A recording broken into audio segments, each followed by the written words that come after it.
June 21, 2025 marked a significant turning point in the U.S.-Iran tensions when Washington deployed 6 B-2 Spirit bombers from Andersen Air Force Base on Guam. This was the largest B-2 deployment since the 2003 Iraq campaign, underscoring the importance and high priority of the mission to destroy key underground nuclear facilities deep within Iran. President Trump declared the outcome of the attack. "Tonight, I can report to the world that the airstrikes were a spectacular military success. Iran's key nuclear enrichment facilities have been completely and utterly wiped out. People have heard those names for years as they built these terrible, destructive facilities. Our goal is to destroy Iran's nuclear enrichment facility." President Donald Trump confirmed that the B-2 bomber, one of the U.S. military's top aircraft, was used in the airstrike on Iran's nuclear facilities. According to the New York Times, B-2 bombers dropped at least 6 heavy bunker-buster bombs on Fordow, Iran's main nuclear facility, during the airstrike on June 21.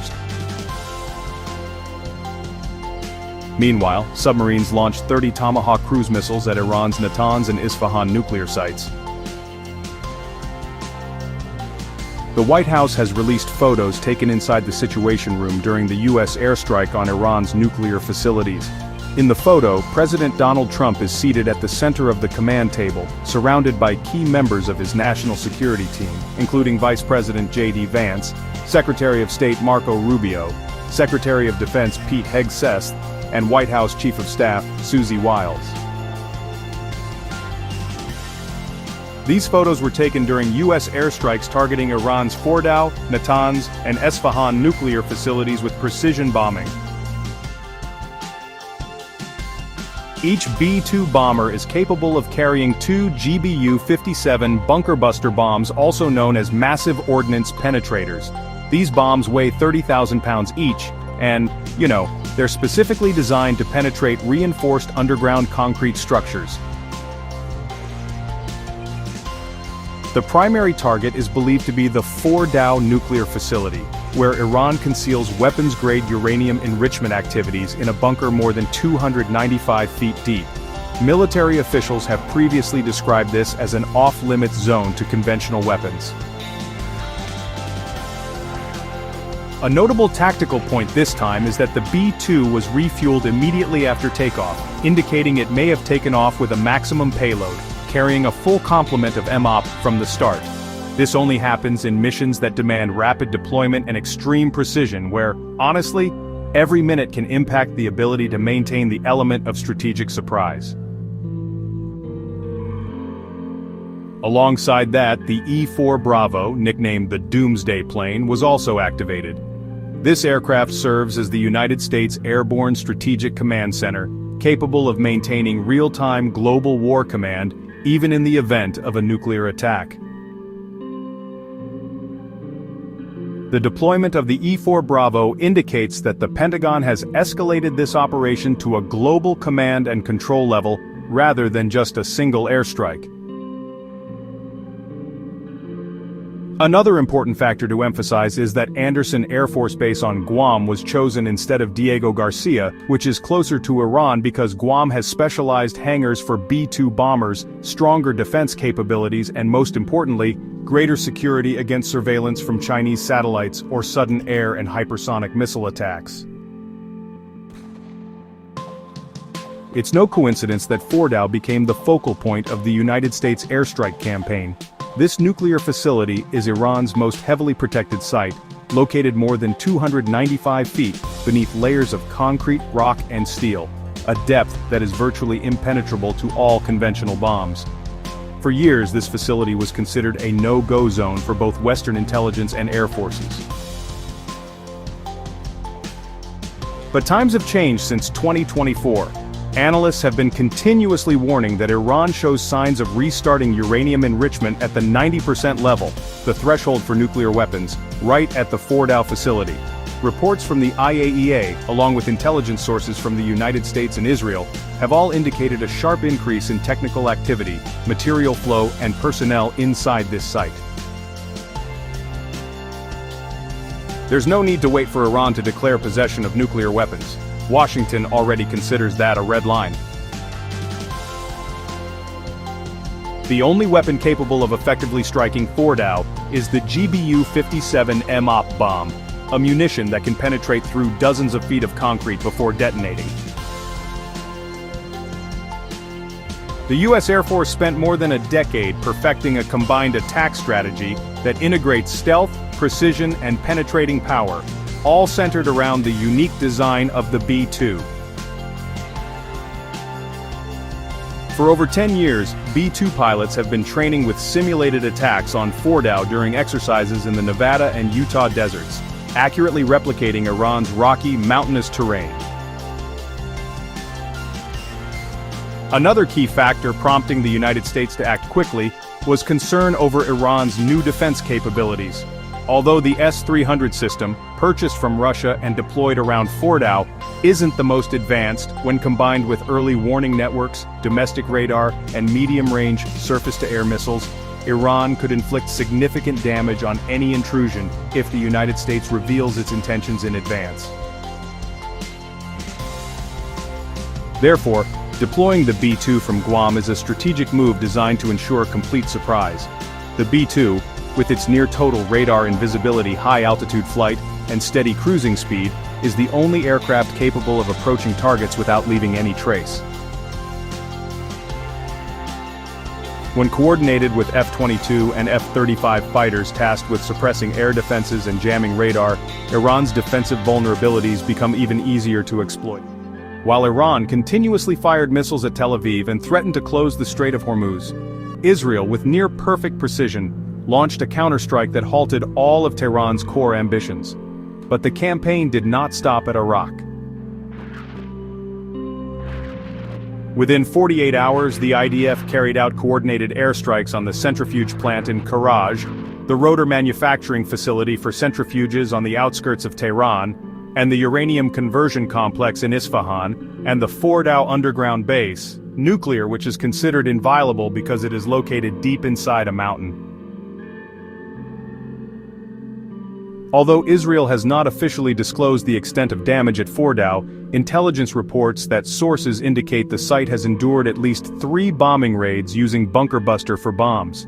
While only the United States possesses bombs powerful enough to penetrate the deep concrete layers at Fordow, Israel is attempting to damage the electrical systems, blind the sensors, and render the nuclear facility inoperable. At the same time, Iran's communication system collapsed.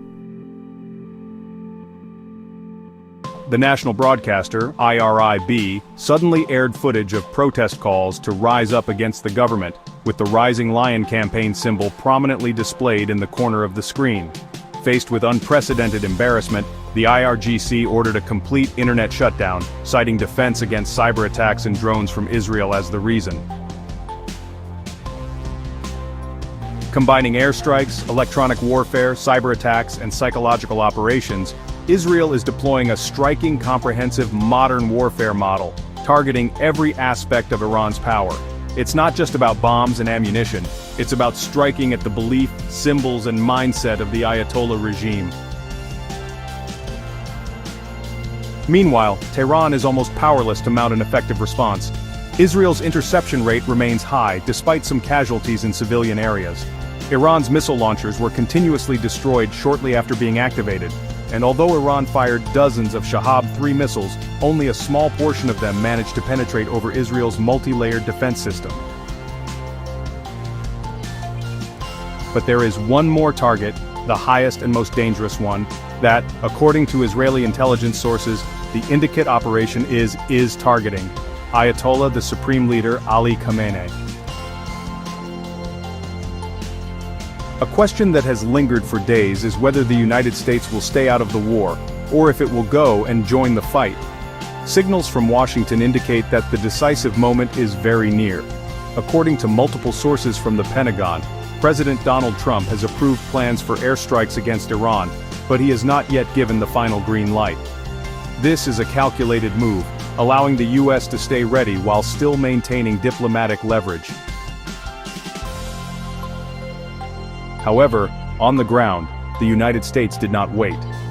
Nearly the entire US military presence in the Middle East is being redeployed in preparation for a large-scale war. Warships withdrew from the port of Manama, Bahrain, which is the location of the 5th Fleet Command. Naval fighter jets, not housed in hangars, were urgently evacuated from their bases. A series of refueling aircraft, B-2 bombers, B-1B bombers and strategic reconnaissance planes have been deployed to the Indian Ocean just a few hours' flight from Iran. What worries most observers is the fact that the US has deployed blood supply reserves to the region, a move that only happens when a campaign with significant casualties is anticipated. This is no longer the stage of preparing for a possible war, this is preparation for an actual war. Meanwhile, emergency meetings at the White House Situation Room are taking place continuously. Some insider sources confirm that the US president is leaning toward the option of destroying several of Iran's remaining nuclear facilities through multiple consecutive preemptive strikes, rather than just a single strike. The ultimate goal here is to completely eliminate Iran's nuclear weapons production capability. Alongside this, a series of strong warnings have been issued to third parties. Hezbollah has been warned by the US Special Envoy to Syria that any involvement will be met with relentless destruction. Iran-backed armed groups in Iraq, especially al-Nujaba, have started issuing threats to attack US troops in Israel, targeting Iran's supreme leader Ayatollah Khamenei. Russia, even though its rhetoric appears harsh, has so far remained limited to verbal warnings only. The Kremlin has issued a warning that US action will lead to unpredictable consequences, but most international experts believe this is really just a preventive diplomatic move aimed at preserving its influence in the Middle East. In contrast, Israel is urgently making the most of this precious time to transfer all target data from the US, from the coordinates of Fordow, Natanz, and Arak to ballistic missile storage and sites of military command centers. The goal here is to make sure that if the United States takes action, there won't be a need to start preparations from scratch. Israel also fully understands that if Iran is given time to recover, the risk of rebuilding its nuclear facilities or escalating retaliatory attacks will, skyrocket. That's why airstrike campaigns continue around the clock, and the IDF has made it clear, we will not stop, whether the US joins the fight or not. Every Iranian target will be completely destroyed. In this context, leaked news from Tehran only strengthens the assessment that the Ayatollah regime is standing on the brink of collapse. The residents of Tehran have almost disappeared from the streets. Footage captured by drones and security cameras shows that the city, home to over 10 million people, has entered a state of semi-evacuation, resembling a ghost town. Meanwhile, the IRGC has not only announced a nationwide internet shutdown to block news from Israel, but also to prevent internal acts of treachery or treason. However, what worries Iran more than anything else isn't bombs, but information. From Jerusalem, radio stations, YouTube channels, and social media networks are continuously spreading messages, urging the people of Iran to rise up and overthrow the regime. Images of protests in Tehran, calls to oust Khamenei, and messages like, "Life can start anew," are spreading through every alley and on every satellite device, despite all censorship efforts. And then a truly shocking statement was issued directly from Israel's Ministry of Defense. If necessary, Israel will take direct action to eliminate Ayatollah Ali Khamenei. Not only are targets being destroyed by missiles and nuclear facilities being demolished, but now the center of power itself is in Israel's sights. The world is holding its breath as a great war is about to begin, or perhaps has only just begun. Israel is leveraging preemptive strikes against the defense systems at Natanz and Arak. Both have been hit. The Ayatollah regime hasn't fallen yet, but the eyes of the entire world have turned to Washington. President Donald Trump is facing a choice that could reshape the entire Middle East or shake the global order: go to war and eliminate Iran, or wait for one last diplomatic opportunity.